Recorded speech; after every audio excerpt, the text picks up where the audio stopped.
going to hit on toxicity in the UX culture, especially in reflection of the previous episode where I've done how UX enables self-worth. So give it a few seconds, check it out.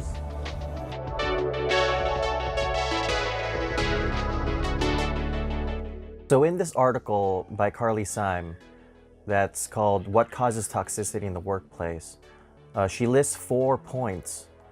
Is it 4? 1, 2, 3, 4. 4 points regarding how toxicity happens. And the reason why I'm bringing this up is because at some points in my mentorship of those who were getting into UX design or product design, toxicity was one thing that was brought up, and it's something that I've been observing and have been aware of over the last number of years.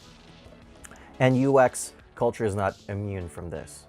One point under deficiencies earlier in life is deficiencies in balance often revolve around success and failure. More often than not, it's caregivers that set the tone for this and hold success and winning in very high regard. They may have an expectation that nothing less than winning is acceptable. And so this is counter to the understanding and philosophy of iterative design, where we have a design and we iterate on it so that we'll learn from it. And when you have someone that has a win or lose mentality, you will be hesitant to progress, to grow. And a lack of growth is detrimental to the UX process. Another point under unhelpful ideology and values is if they don't get praise from the world, they may turn inward and lavish it upon themselves. They may become even more distant from the experience and needs of others as they try to meet their own through these values and ideals. These kinds of values can be highly damaging, though, and negatively influence a person's life as well as their behaviors, relationships, and interactions. This is someone who needs validation in what they do. Compounding with this entire need for praise, what ends up happening is that they tend to prioritize their personal success over, other people. And so when you do that, you are not exercising leadership, because if you can grow a team, they also help grow you. You are not dealing with a biased perspective. Through growing others, you enable the ability to unlock new insights that you natively may not have.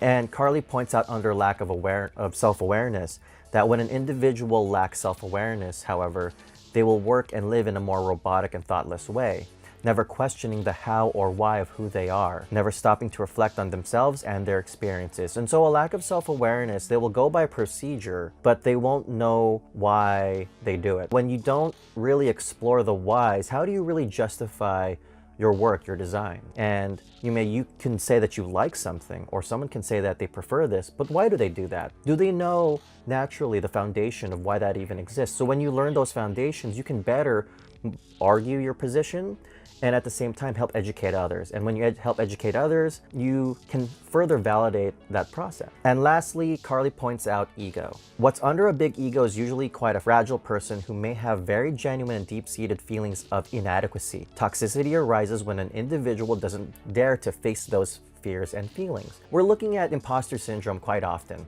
when they go out there and they really don't feel like they're good enough for what they do. So you develop this bloated sense of self, and it's very difficult to validate that because you're pushing people away. So when you alienate people around you with that big ego, you aren't really gaining the support of your peers.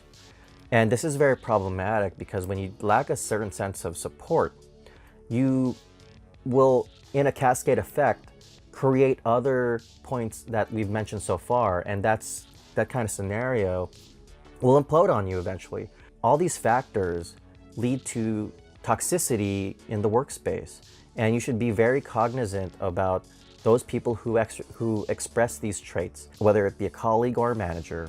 It can ultimately affect the return on investment from the product that's being developed. If you have someone that isn't exercising great leadership skills, even if it's a colleague, you are acting as a detriment to the entire UX process because your work is not iterative. It is not, leveraging the insight from the user or their interactivity. You're dealing with office politics at this point, and how much of that office politics will serve in validating, the true return on investment for it.